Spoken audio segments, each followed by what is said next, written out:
All right, guys, I'm back with another video. Um, the topic of this video, you see it in the title, why political titles don't matter. Um, this is a topic I've been wanting to get into for a while. And the reason that I've been wanting to get into this topic is because it's very easy to get caught up in the sort of political titles and these debates, day to day conversation. And a lot of people, I think, just one haven't really taken the time to research or study exactly what it is that they're trying to argue or the point that they're trying to defend.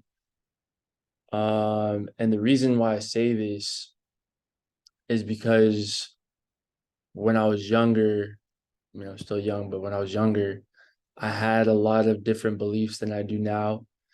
And what I learned really just changed my perspective of how I was wrong in my thinking and everything like that. And so that's the main reason why I want to make this video, is because there's a lot of information, and the names and everything, they get thrown around. A lot of times the names get switched up intentfully because they're done so to throw people off, throw the general public off, everything, just to keep people confused. And the labels change, the titles change, the views and the beliefs change, but really what it comes down to is a couple core principles, um, which I have in this chart. So really, when you're asking yourself about your sort of, I guess, political or economic belief system, or political and economic belief system, it comes down to a few things. One, what we have here is the spectrum of ownership, control, and power. That's all really exists. Who owns, who controls, and who's in power. Now, you're either leaning on one of the sides of the spectrum. You're either pro individual, which means you're pro private ownership, or you're pro state, which is labeled as public ownership. Now, ownership, control, and power over what?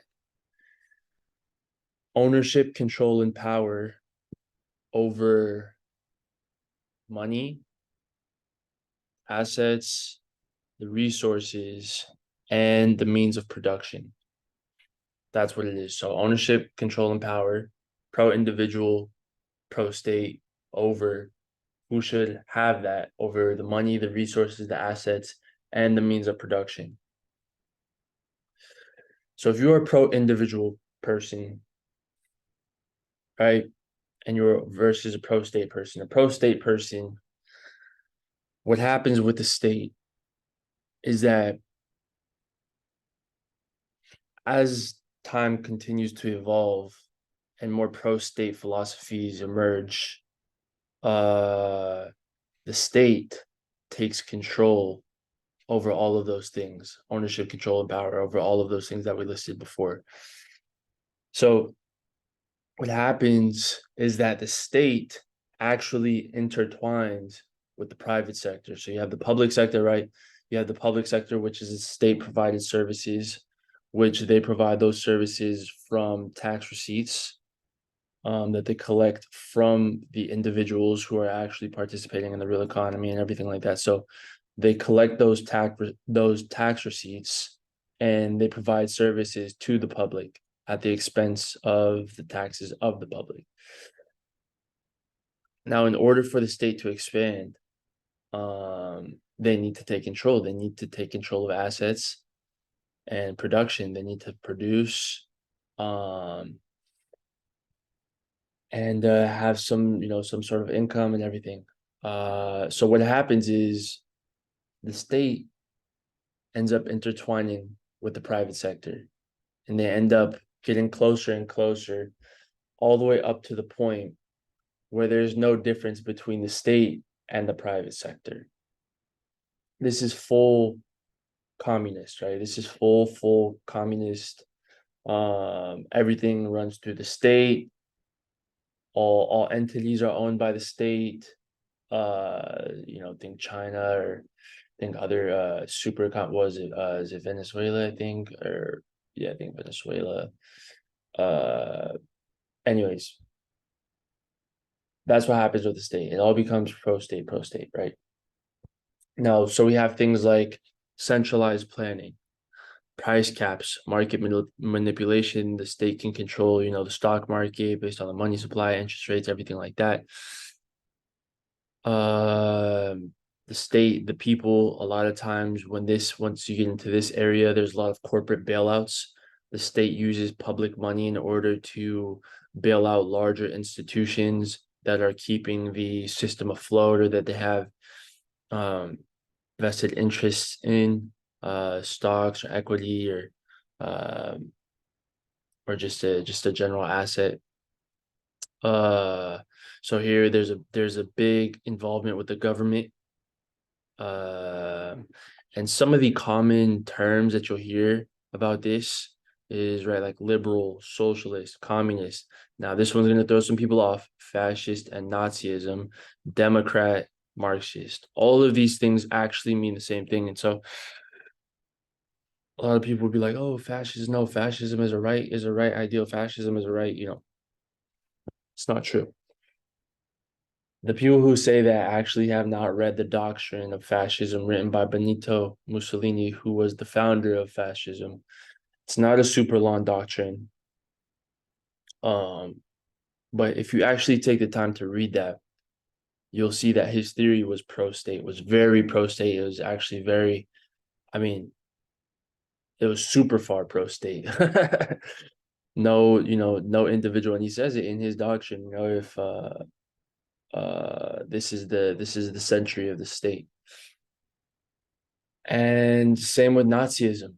People are gonna be like, not the Nazism was the Democratic Socialist Party of Germany. That was the official name.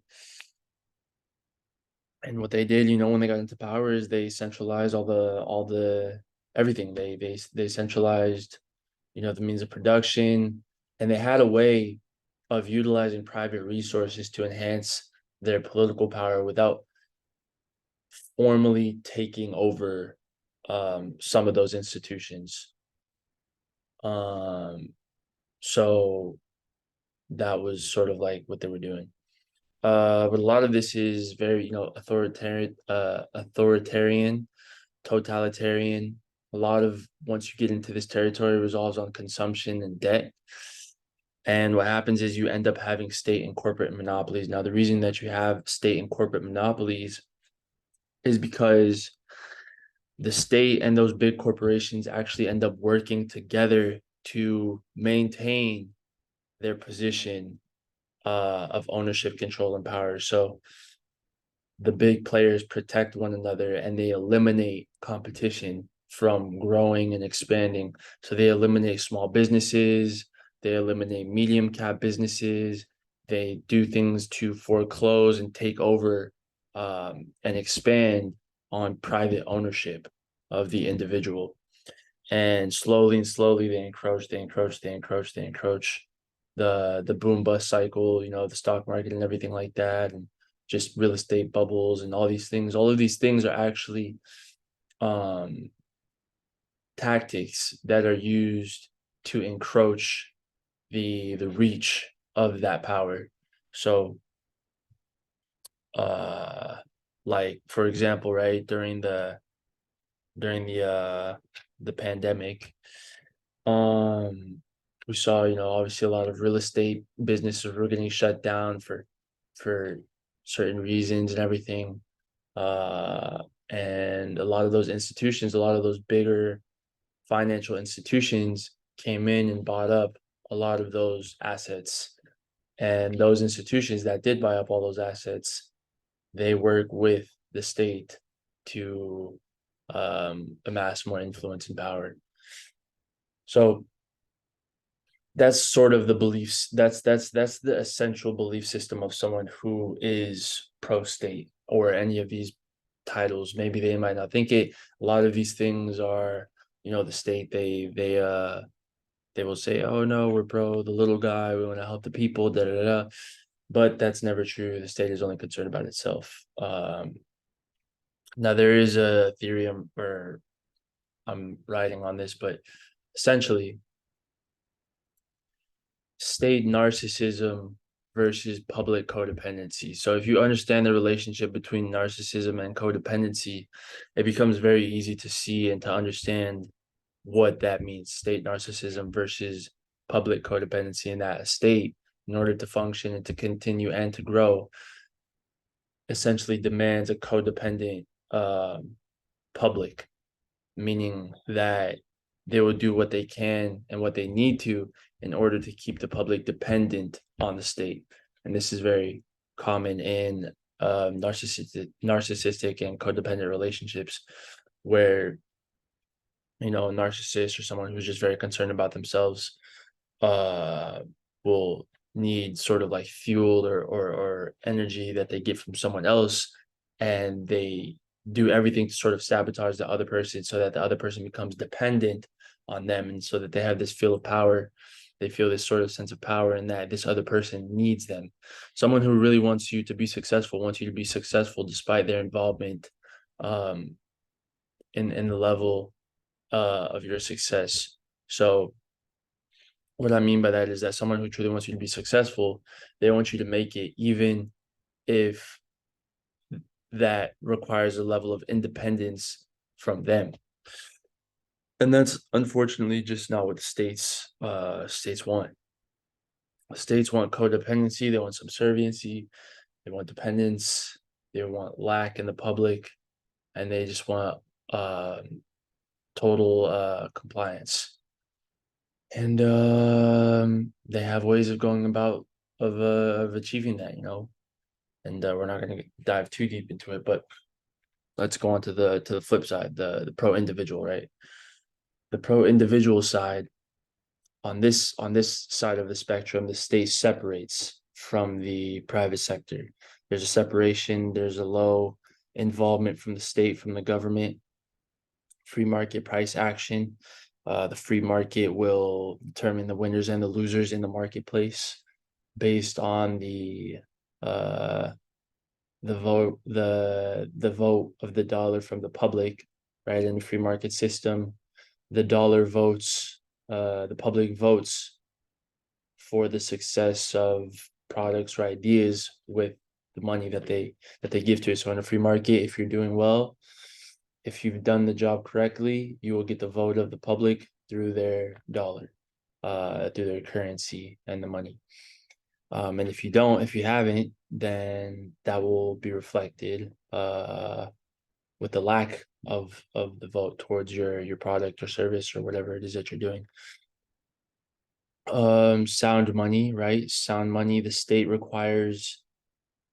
in order to expand, requires an expansion of the money supply so that it can fuel its debt. It can fuel its debt, because the state only grows through debt. Really, rarely does a state grow because it has enough tax receipts to fuel its own development. But instead, what they do is that they grow through debt, and that unfortunately encourages the system of fiat money and fiat monetary system, and currency that has no real asset backing or value backing or anything like that.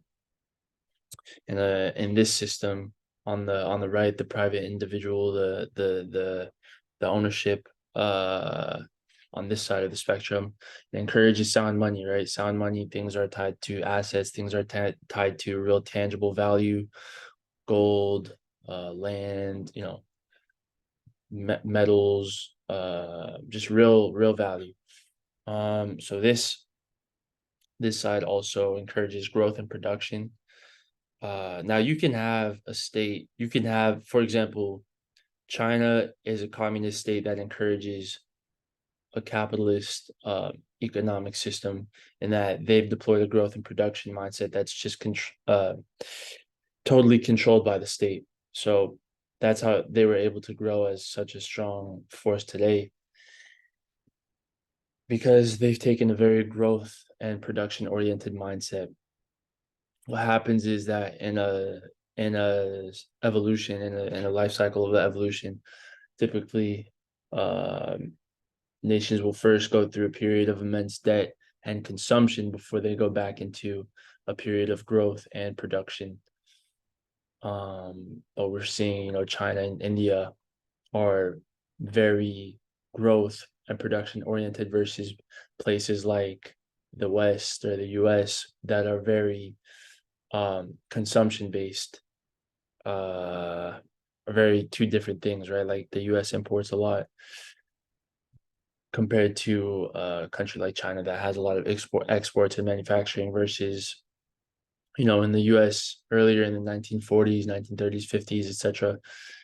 Like we're basically a global production powerhouse, and that's really the only way to grow an economy, is to just produce, export, and just have that sort of spirit of growth. So some of the terms or labels that you might hear associated with these beliefs are libertarian, neoliberal, anarcho-capitalist, conservative, Republican, capitalist, and potentially there's other ones and everything. But like I said before, this goes to a mindset of growth. And so you see like small business growth, medium cap business growth, and there's this spirit of competition, and that the best wins, right? It's a less manipulated system. Um and and the best will win. Whoever's offering the best product, whoever's offering the best service, like I said, is going to get the vote of the public. And the state and corporate separation. Here, the state and corporate entities are less intertwined. They work less hand in hand with each other. They're not lobbying to pass laws with each other. On the other side, corporations are lobbying to pass laws in their favor so that they can continue on business practices and unethical business practices, or get by certain laws or bypass certain loopholes. And that's a result of the state and corporations working together, which is a move, an ideological left-leaning belief. Um, so when the state and corporations separate, they're less inclined to have a relationship together and benefit one another. Um, so that's a very, very important subject to be discussed. So don't get caught up so much on the political titles. Just think about what you believe. Think about what seems right to you. Study the history of different systems and everything. Um, I'm just gonna save you a lot of time with this, but feel free to do some research on your own time.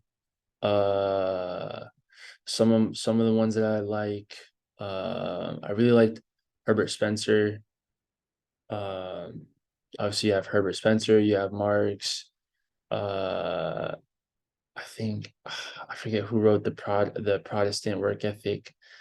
I'm forgetting who wrote that, but those were some of the two bigger ones that really changed, that were really influential in my understanding of political and economic philosophy. So I'm gonna leave it at that. I'm gonna let you take that information and do what you need to do and sit with that. But I just wanted to come on here and talk about that. So, yep. All right. I will stop sharing this, and that's about it. All right. See ya.